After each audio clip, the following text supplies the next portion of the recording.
안녕하세요. 반갑습니다. 부박 이병원 교수님의 시사부동산 시간이 돌아왔습니다. 오늘은 2026년 3월 22일입니다. 먼저 지난 한 주 동안의 한국 부동산의 그 주간 동향에 대해서 살펴보겠습니다.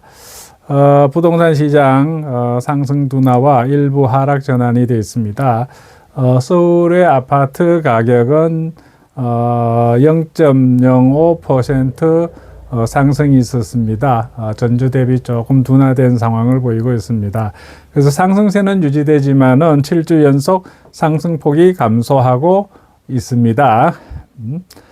그래서 강남권은 하락 전환으로 됐고 한강벨트가 하락 확산이 되고 있습니다. 외곽은 상승이 유지되고 있습니다. 즉 현재 시장은 상승 안정 조정 초기 단계에 들었습니다. 전세 시장은 상승이 지속되고 있고요. 매매와 반대 흐름을 보이고 있습니다. 서울 전세 상승률은 약 0.12에서 0.13% 상승이 있었습니다. 상승폭이 오히려 확대되고 있습니다. 전세는요. 또 그 원인이 뭐냐 하면은 입주 물량이 부족하고 또 역세권 수요가 집중되고 전세 매물이 감소되고 있습니다.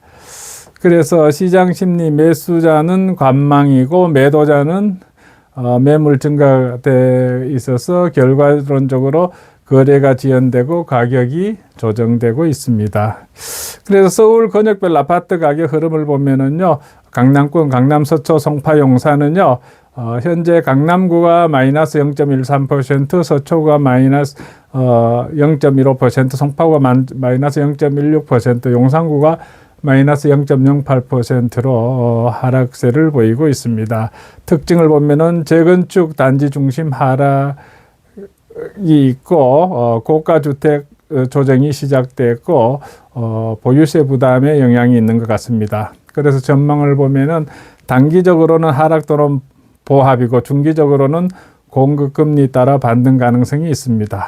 그래서 여기 핵심은 상급지가 조정 국면에 들었다. 그 다음에 한강벨트, 성동, 마포, 광진, 동작구는요, 현재 성동구, 동작구도 이제는 하락으로 전환이 됐습니다. 마포, 광진이 상승 둔화가 되고요. 한강벨트의 특징은요, 강남 하락 영향이 확산되고 있습니다. 고가, 중상급지 동반 조정이 있고요. 전망을 보면 단기적으로는 조정이 확대되고 중기적으로는 회복 가능성이 높습니다. 여기 핵심은 강남 따라 움직이는 마용성 한강벨트입니다. 그 다음 강북권, 성북구, 중구, 서대문, 동대문구는요, 현재 성북이 상승 0.20% 상승, 중구 플러스 0.20, 서대문 플러스 0.19%입니다. 이 특징을 보면은 중저가 상승이 나타나고 있고 실수요 중심 거래가 일어나고 있습니다. 전망을 보면 단기적으로는 상승 유지가 되고 중기적으로는 완만 상승이 있을 것이다. 여기 핵심은 실수요 중심 상승 지역이라는 것입니다. 그 다음 외곽 지역, 노도강, 구로, 금천구 등은 현재 흐름 상승폭이 좀 둔화되고 있고 일부는 상승을 유지하고 있습니다. 이 특징을 보면은 가격 부담 증가, 매수 관망이 확대되고 있습니다. 단기적인 전망은 보합이고 중기적으로는 약한 상승이 있을 것이라는 것이죠. 그리고 서울 빌라 연립 다세대 시장은요, 현재 흐름은 아파트와 다르게 거래가 감소하고 있고 가격이 약세입니다. 전세 수요가 감소되고 있고 주요 원인은 전세 사기 영향이 그대로 아직도 미치고 있습니다. 그리고 아파트 선호와 또 대출 규제가 주요 원인입니다. 그래서 이 결론적으로 말하자면 서울 아파트 시장은 상승세는 유지되지만 조정 국면에 진입했다. 지역별 특징은 강남은 하락, 한강벨트는 확산되고 있고 하락이 확산되고 있고 강북은 상승입니다.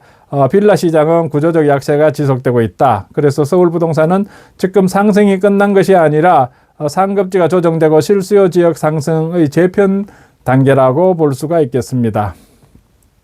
그래서 이 빌라 시장을 한번 보겠습니다. 빌라 시장이 뭐가 빌라냐? 사실 빌라는 우리가 그냥 빌라가 그 공식 용어 같은데 이 정의를 내려보면은 좀 빌라가 확실치 않습니다. 이 법적 개념을 보면은요, 우리가 흔히 빌라라고 부르는 주택은 법적으로 다세대 주택과 연립주택을 통칭합니다. 또 다가구 주택이 있죠. 이 헷갈리는데 다세대 다가구. 이 다가구 주택은요, 단독 주택으로 분류돼서 빌라의 범주에서 제외됩니다. 오피스텔 또한 업무시설로 분류됩니다. 그래서 다세대 다가구는 어떻게 하냐면은 다세대는요, 한 3층, 4층 이래 안에에 각 호실별로 분리 등기가 될 수 있는 게 다세대고, 등기가 홀로 한 집으로 치는 것이 다가구 주택입니다. 다가구 주택은 일반 뭐 개인 그 뭐라 그러나요? 혼자 사는 그 주택이 있죠. 그 독립주택으로 취급받습니다. 이 빌라 시장도 이제 공급 절벽 현상이 나타나고 있습니다. 서울 빌라 준공 건수는 2018년에 한 3만 5천 가구가 됐는데요. 2025년대는 4,800 가구입니다. 한 86%가 급감했습니다. 그 빌라 공급이 없다는 얘기입니다. 이는 아파트 공급량 대비 9% 수준에서 불과해서 시장 자체가 고사 위기에 처해 있습니다. 서울 내 이 빌라 주택의 비중은요, 서울 주택의 약 30%가 빌라입니다. 빌라 시장의 불안정은 서울 전체 주거 안정성에 직결되는 중요한 문제인 것입니다.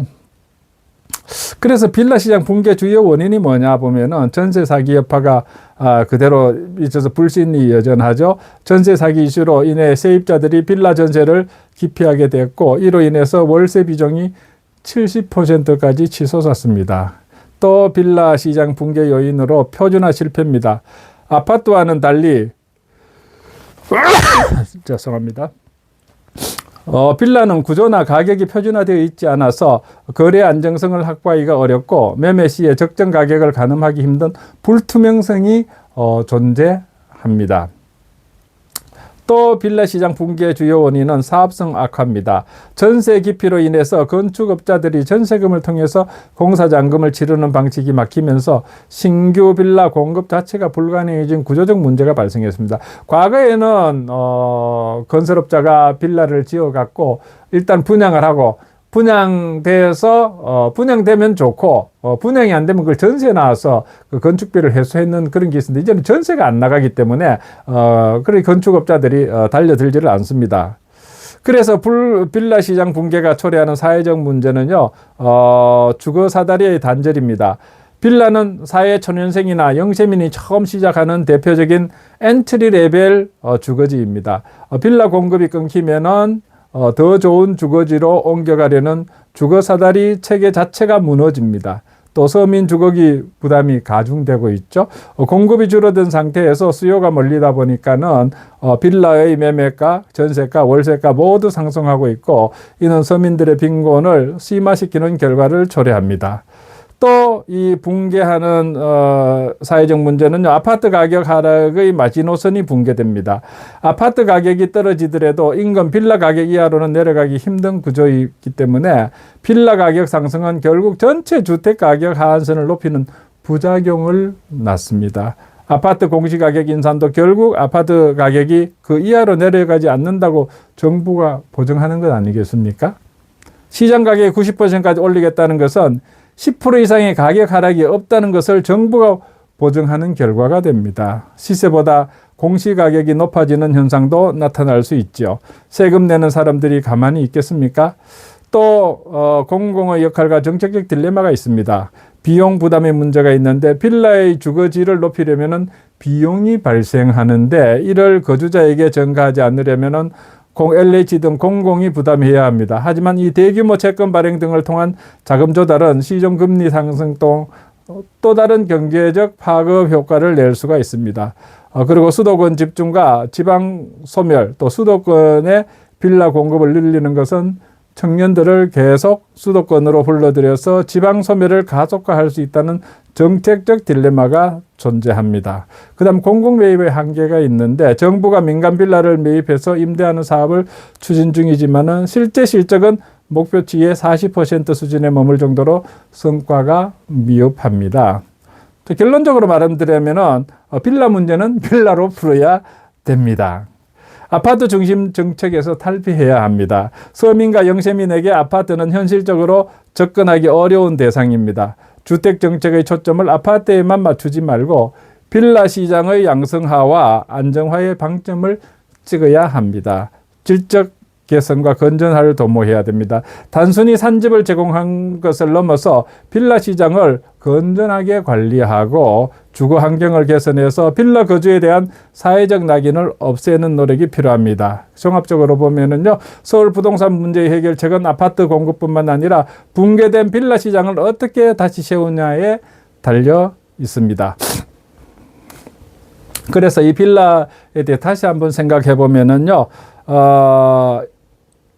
금년 들어서 이 공급 절벽이 가시화되고 있습니다. 2026년 현재 서울 아파트 공급은 매우 부족한 상태인데 신규 아파트 착공부터 입주까지가 약 5년에서 10년이 걸리는 점을 고려할 때 단기간 해결이 어렵습니다. 그리고 아파트 가격이 양극화되어 있죠. 서울 아파트 평균 가격이 15억을 넘어섰습니다. 반포 등 상급지 분양가는 28억 원에 달하지만은 시세는 50억 원이 넘습니다. 격차가 심화되고 있죠. 또 틈새 시장으로서의 재개발에 대해서 보면은 아파트 규제가 집중되고 가격이 급등한 상황에서 상대적으로 저렴한 자금으로 신축 아파트를 확보할 수 있는 재개발 틈새 시장에 주목해야 합니다.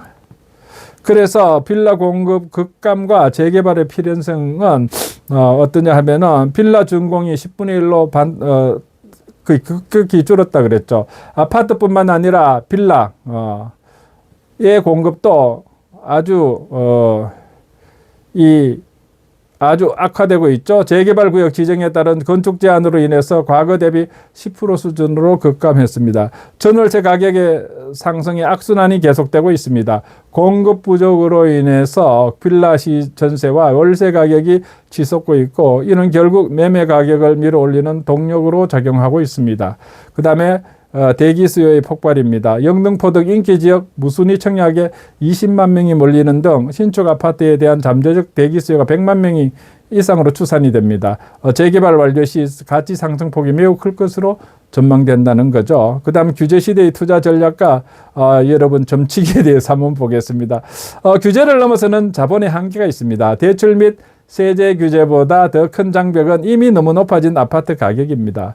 현실적으로 20-30억 원대 아파트를 바로 사기 어려운 투자자들에게 빌라는 유일한 대안이 되고 있습니다. 제가 이거 예를 한번 들어보겠습니다. 다른 사람의 예를 들기보다는 제 딸의 얘기를 할게요. 2019년 10월 5일 사랑의 교회에서 결혼을 했습니다. 제가 주례를 봤죠. 사랑의 교회에서 주례를 보려면 담임 목사여야 되는데 저는 부목사로서 주례를 봤죠. 부목사에게는 압이 붙죠. 신부의 압이로서 내가 주례를 받고요. 그때 10월 5일 날 조국 사태로 서초동 법원 앞에 데모할 때 우리는 11시에서 끝나자마자 교통이 확 막히더라고요. 그래서 우리 딸이 그때 2019년도에 이제 결혼해서 잠원동에 전세를 살았어요. 전세를 살다가 이제 개포동에 그 빌라가 있어서 너 빌라에 와서 살 자신 있냐? 살려고 산다고 그래요. 그때 한 6억 되었습니다. 6억 빌라를 한 2억 5천 전세가 있더라고요. 그래서 그거를 전세금을 빼서 아파트 전세금을 빼서 빌라를 샀어요. 그래서 당분간 우리 아파트에 또 이 구분된 세대 아파트였어요. 우리 아파트 새로 분양받은 게. 그래서 거기에서 원룸형의 그 아파트에 살면서 빌라를 샀습니다. 그리고 그 몇 년 2019년도에서 2020년이나 이렇게 샀겠죠. 그리고 2025년이 돼서 그 빌라를 팔았습니다. 그 6억 하던 것을 9억에 팔았습니다. 그 3억이 올랐네 그 사이에 그죠? 그래서 개포동 대치 아파트 있죠. 저쪽에 거의 21평을 샀습니다. 그때 15억 3천에 샀고 그 전세가 한 5억 들었어요. 그럼 한 10억 3천 들었겠네. 그래서 이 대출 받고 전세 끼고 이렇게 해서 21평짜리 아파트를 대치 아파트 지금 동네는 개포동입니다. 그게 그렇게 그런 경우가 있습니다. 그래서 그때는 뭐 빌라, 그때도 마찬가지 아주 빌라는 투자성이 없다고 그랬는데 어찌됐거나 자기 집으로 살기 위해서는 신혼부부가 그 빌라라도 사서 살겠다고 그래서 그 빌라를 샀어. 또 그 빌라를 팔아서 다시 아파트로 건넜다는 게 있습니다. 이래서 우리가 전세 자금과 뭐 이런 게 빌라 같은 것도 오르지 않는다고, 그때도 오르지 않는다고 그랬어요. 그렇지만은 실제로는 올랐습니다. 그래서 뭐 제가 죄송합니다. 이게 제 자랑도 아니고 설명을 하다 보니까 가장 들기 쉬운 것이 우리 가족 거 드는 것이 가장 편하고 그렇죠. 그래서 제 딸의 예를 들었습니다. 그래서 어려운 바로 아파트를 사기 어려운 투자자들에게는 빌라는 유일한 대안이 되고 있다는 거, 실제로 제가 제 딸의 사례를 봐서 빌라를 사서 또 아파트로 갈 수 있구나는 걸 제가 알았습니다. 그래서 현재 30억 원인 아파트가 과거에는 상상하지 못했던 가격에서 상징하면서 20년 뒤에 인플레이션과 공사비 상승을 고려한 미래 자산 가치에 투자를 해야 합니다. 그 새로 산 그 개포동의 대치 아파트는요, 21평이지만은 이 복도식 15층짜리 아파트예요. 그러니까는 그것도 한 20-30년은 됐겠죠. 언젠가는 재건축하겠죠. 그러면은 그때도 한 30평은 안 받겠습니까? 그죠? 그렇습니다. 그래서 정부의 도심 고밀 개발에서 보면은 서울시는 부족한 택지를 해결하기 위해서 역세권 고밀 개발, 용적률 상향 등을 추진하고 있고, 이는 재개발 시장에 유리한 환경을 조성하고 있습니다. 그래서 유망 지역을 보면은 도심권과 동북 한강 벨트가 있습니다. 도심권은 이제 중구와 종로가 있는데 600년 역사의 도심 지역이 신속 통합 기획 등을 통해서 현대적인 고층 빌딩과 아파트 단지로 천지 계획 중에 있습니다. 세운상가 일대와 창신, 숭인동 등이 핵심 지역이라고 하겠습니다. 그다음 동북 한강 벨트를 보면 성동 광진이죠, 그죠? 용산에서 시작된 개발 바람이 성수, 자양을 거쳐서 마지막 미개발지인 광진구 구이동까지 지금 도달해 와 있습니다. 구이동의 기회는요, 자양동 일대가 이미 모아타운 등으로 지정돼서 투자금이 4억대로 높아진 반면, 투자금이 4억이라는 얘기는 가격에다가 중간에 전세급 빼고 이제 실제로 투자 금액을 말합니다. 구이동은 아직 2-3억 원대로 진입이 가능한 마지막 한강변 박스권 예정지라고 볼 수 있겠습니다. 그래서 유망 지역을 보면은 서남권 여의도, 양천 벨트들 보면은 서남권 영등포, 목동은요, 여의도 재건축과 목동 신시가지 재건축, 그리고 영등포의 노후 중공업 지역 재개발이 맞물리면서 거대한 신도시급 변화가 일어나고 있습니다. 그래서 그 청량리 가봤죠. 롯데캐슬 65.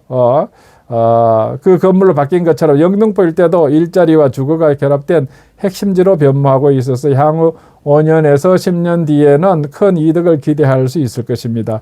결론적으로 말하자면은 규제와 고물가 시대에 신축 아파트를 갖는 것은 이제 선택이 아닌 필수인데, 공부와 여러분 임장을 통해서 저평가된 재개발 지역을 선점하는 것이 성공 투자의 핵심이라고 감히 말씀드릴 수가 있습니다. 그리고 2월 23일 날 민주당 국회의원들이 모여서 자담회를 했어요. 그 내용을 했으면 그냥 비밀로 붙여두지, 이걸 또 유출을 했어요. 아마 고의적으로 유출했지 않나 싶은데, 그럼 그 내용을 한번 들여다봅시다. 참고사항으로만 여러분 보시기 바랍니다. 그래서 최근 이 민주당 국회의원들과 세제 전문가들이 모여서 진행한 부동산 세제 정상화 방안, 그 자담회 자료를 보면은 향후 세제 개편의 핵심은 이제 거래세는 낮추고 보유세는 높인다. 그래. 거래세 낮추는 양도세 내리겠네. 아니, 거래세, 양도소득세는 거래세가 아닌 소득세로 간주한다는 겁니다. 그래서 과세를 강화하겠다는 의지가 강하게 반영되어 있습니다. 똘똘한 한 채에 대한 특혜를 축소하고 실거주자 위주로 혜택을 재편하겠다는 것이 주요 골자입니다. 그래서 양도소득세의 대폭 강화 및 통합과세를 보면은 가장 충격적인 부분은 양도소득세를 종합소득세와 통합해서 누진 차등 과세하겠다는 방안입니다. 그 합산과세죠, 그죠? 기존에는 연봉과 부동산 양도 차익을 따로 계산했지만 이를 합산해서 과세 표준을 높임으로써 세율을 끌어올리겠다는 계획입니다. 세금 차이에 한번 예시적으로 보면요, 연봉이 1억인 사람이 3억의 양도 차익을 거둘 경우에 기존 방식보다 약 2,300만 원 이상의 세금을 더 내게 될 수 있습니다. 1주택자 비과세 혜택 및 혜택을 축소하고 횟수를 제한하겠다는 내용도 있습니다. 1주택자에게 주어지던 파격적인 비과세 혜택도 대폭 줄어듭니다. 공제 한도가 축소되죠. 현행 12억 원인 비과세 기준을 전국 중위주택 가격을 고려해서 8억 원으로 낮추는 방안이 논의 중입니다. 또 횟수 및 기간을 제한합니다. 무제한으로 가능했던 비과세 혜택에 생애 주기별 횟수 제한을 도입하고 혜택 기간도 축소해서 잦은 갈아타기를 통한 자산 증식을 차단하려고 하고 있습니다. 그 다음 다주택자 중과세 및 종합부동산세 개편에 대해서 보면은 다주택자에 대한 압박도 더욱 거세집니다. 전국 단위 중과를 하겠다는 겁니다. 현재 일부 규제 지역에만 적용되던 양도소득세 중과를 전국 모든 지역에 확대 적용할 가능성이 언급되었습니다. 또 종부세 공정시장 가액 비율을 폐지하겠다는 겁니다. 세금 할인율 역할을 하던 공정시장 가액 비율을 폐지해서 시장 가치 그대로 세금을 매기겠다는 방침입니다. 또 부부 공동명의 혜택을 축소시키겠다는 겁니다. 사람별로 인별과세를 가구 합산 방식으로 변경해서 부부 공동명의로 받던 공제 혜택 18억, 9 곱하기 2에서 18억인 것을 9억 원 수준으로 축소하는 방안이 포함되었습니다. 또 향후 전망 및 투자자 대응 전략에 보면은 이번 개편안이 7월 개편안에 그대로 반영될 경우에 시장에는 큰 혼란이 예상됩니다. 어떤 혼란이 있나 하면은 매물 동결 효과가 있습니다. 보유세와 양도세가 동시에 높아지면은 집을 팔 수도 보유할 수도 없는 동결 효과가 나타나서 오히려 시장 공급이 줄어들 수 있다는 우려가 있습니다. 또 절세 방어가 필수입니다. 이제는 투자 수익률뿐만 아니라 세금 방어를 먼저 고민해야 하는 시대입니다. 7월 확정안 발표 전 본인의 주택수와 가액을 점검하고 매도, 증여, 보유 중 어떤 선택이 유리할지 전문가와 상의하면서 철저히 준비해야 합니다. 이상 부박 이병훈 교수님의 시사 부동산이었습니다. 경청해 주셔서 감사합니다.